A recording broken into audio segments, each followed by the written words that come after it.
Kevin Feige, the head honcho of Marvel, is having no luck these days.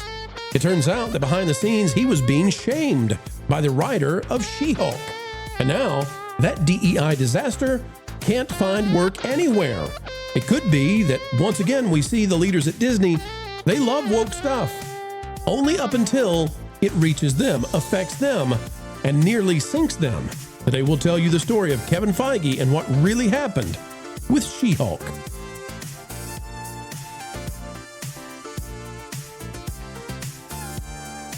Hello friends, hello fam, welcome back yet again to the channel that continues to change hearts and minds simply by telling the truth with a capital T. Folks, it's time for a PhD level of understanding into what went wrong with She-Hulk. And no, there is no tuition, for you are on scholarship today. Click the like button and let's get underway. All right, folks, we are getting news after Kevin Feige wanted to claim that he's the man behind Spider-Man Brand New Day. Of course he is. It had nothing to do with it. He's not Sony. He's Kevin Feige. We're finding out now that if you get too close to Kevin Feige with your DEI stuff, I mean, he loves it right up until it's going to affect him. And then he'll make you disappear from Hollywood forever. Let's talk about it right now. This is a long story. I'm going to read it all to you. It's from Daniel Friedman, and it's talking about Jessica Gao.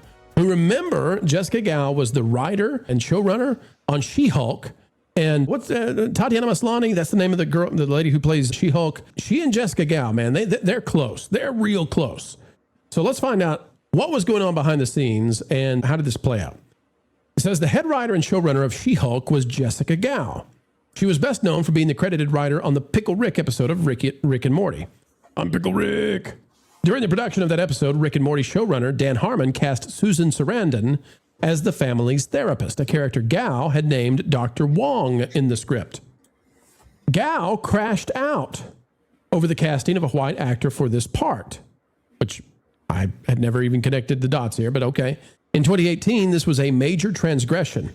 And as an act of contrition, Harmon, who, what's the guy's name? What's the name of the guy that played Rick and Morty? He was the other half of this. Justin Roiland. Justin Roiland didn't do this kind of stuff, and he got sent packing because he dared, not cave into the DEI nonsense. Harmon did a podcast with Gao called Whiting Wongs, which is 40 hours of him apologizing. 40 minutes.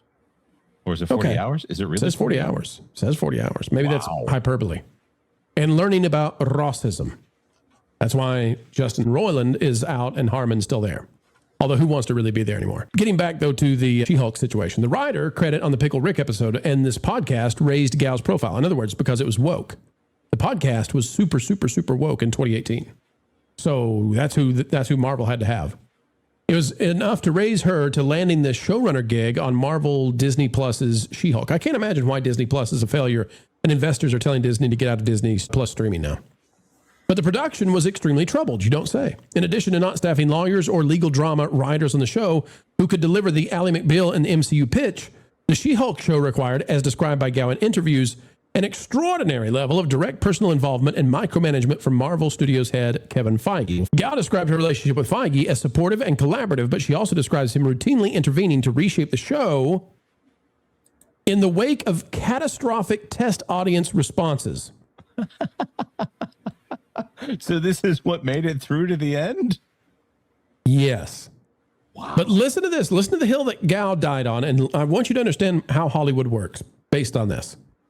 In the finale episode, sometimes called Final, She-Hulk breaks the fourth wall of her show, climbs through the Disney Plus UI, and confronts a robot named Kevin, so clever, Kevin, that has been controlling her life. Why? Because it's allegory for Kevin Feige controlling the show because it had horrible test screenings. Yeah, I'm also going to point out, Jessica Gao put herself in that episode as well. So we've got author avatar and author self-insertion in two different ways into this episode. So that's Feige allowed it, but Gao wanted to put a baseball cap on the robot like the one Feige wears, and that was too far. According to an interview Gao gave The Hollywood Reporter, she threatened to resign if the robot could not wear the hat. Let's just sit with this for a minute. Let's just sit with the level of stupid. I want the robot to wear the hat, Dad. I will quit being the showrunner. I would break my contract if the robot cannot wear a hat.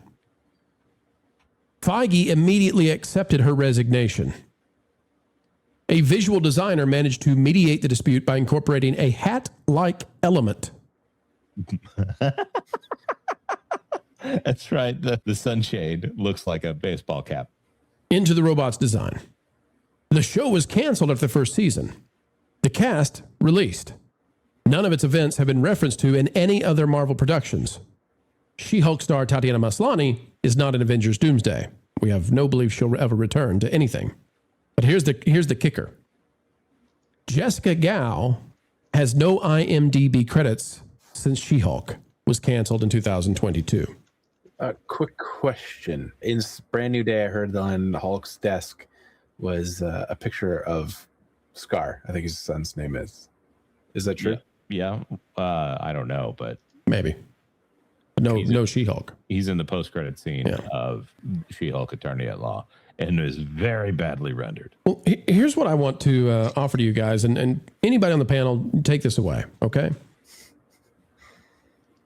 It turns out, and we've seen this with like Iger and these other bigwigs in Hollywood. So now we've got the story with Kevin Feige. They love DEI. They seek these people out. They love these wokies, or at least they did.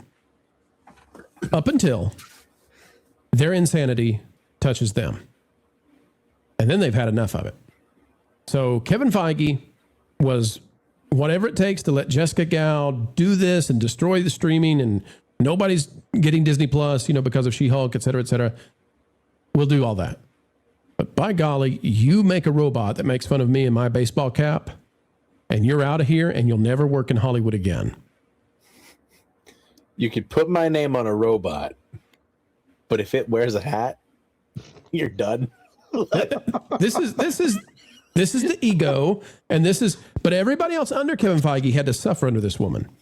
Everybody had to suffer until she went up the chain to him. And then the message is, you'll never work in this town again. And she hasn't. But could you imagine working in those offices for Kevin Feige?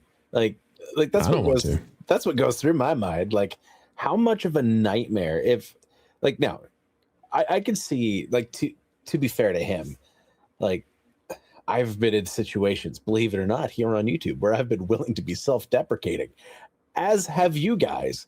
So and so I could see him saying, like, sure, call the name Kevin or whatever, and it'd be like one of those moments, and that the moment where it goes too far is where it's like, no, now you're just trying to take every level. So to defend him on that point, that's fair. But the fact that, like, it got to this point with all of the stuff that happened beforehand, knowing the history and the stuff they had said about the Star Wars crew that we've heard down the grapevine, I just can't believe that that environment was anything other than a toxic place to be in. And so color me shocked that the hat was the thing that broke the camel's back. Well, here's the deal, Lauren. Here's the deal. And Steve is exactly right. That's what broke the camel's back. And it's crazy. This is what woke does. This woman who is ultra totally woke, and she was hired because she's woke.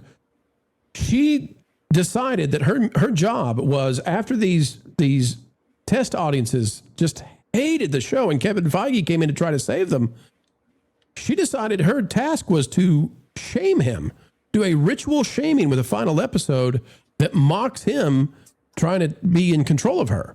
Like, wowza. Weirdly, I'm going to play kind of a devil's advocate here, but it's going to be tricky to do because I never saw the show. I've just heard about it. You lucky man.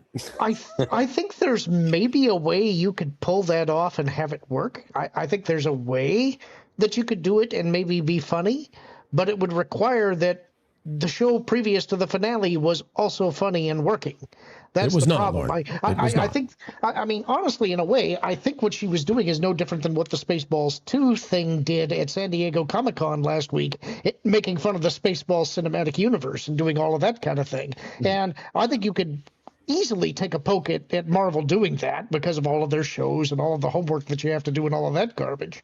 But I do think that it's funny, as Steve said, that you can call the robot Kevin, but if you put a hat on it, we're done. You better not put a hat on him. That is a level of silliness that I had not considered it that way before. Jessica, you have crossed the line. You have finally crossed the line. Jonas, there's a strange angle to this, too, and I'll toss it to you because you know a lot about, well, I mean, we cover all this, and we've been covering this for years. Seems like Marvel has been grabbing up Rick and Morty writers, and it's not been going well for them. What in the world? Why? Who is this big of a fan of Rick and Morty that they... that would be Kevin Feige. Well, this did not go well for him then. No, not at all. I mean, Michael Waldron is there, and you get all this multiversal nonsense. And, you know, I've watched some Rick and Morty. I can see why it's funny at times. It's not really my thing. And I, you know, there's some great performances on the show. I think Maurice LaMarche plays a Bichon Frise that is quite upset about it being fixed in that, and that's kind of funny. But Rick and Morty is not the basis for the MCU. The MCU, the humor in the MCU is based off of Robert Downey Jr. and pretty much nothing else at this point. So I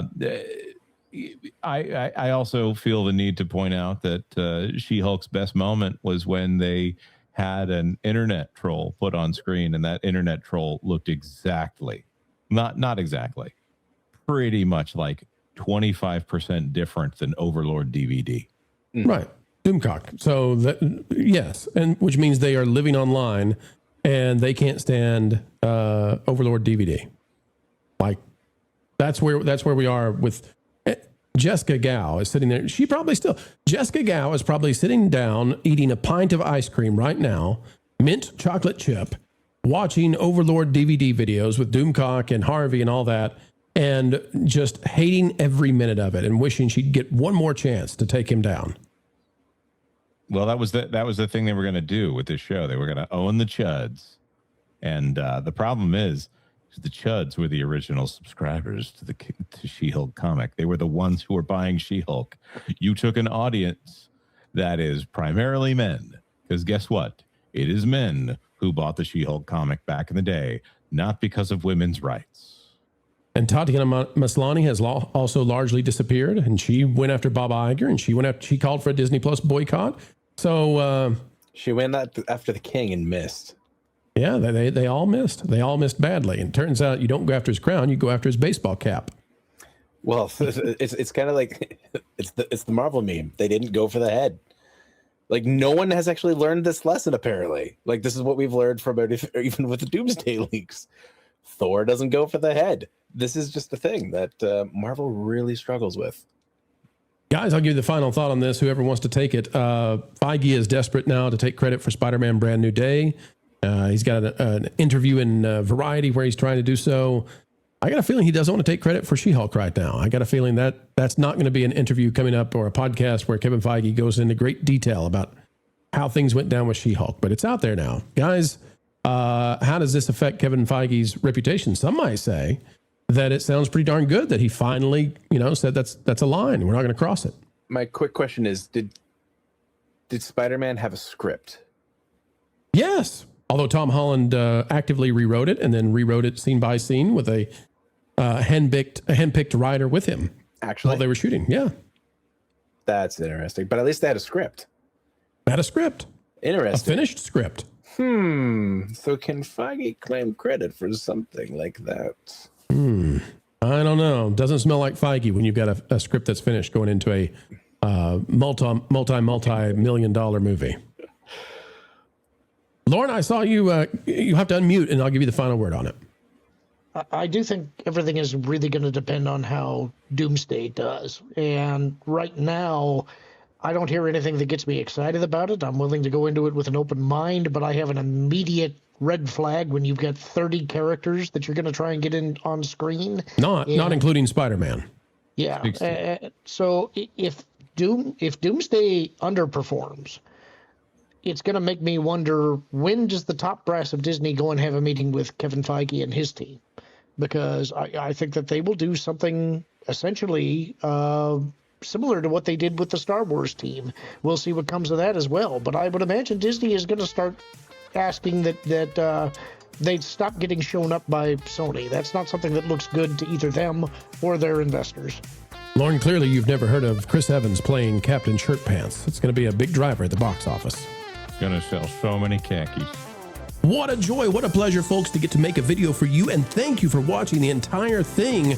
We could not do this without folks like you. We could not do this without the truly dedicated and those who care about what we have to say. And you can share this out with even more people by clicking that like button, by sharing this out across the social medias, and by doing this one thing, folks, that we don't say enough. Click it and stick it to the algorithms. It is the notification bell.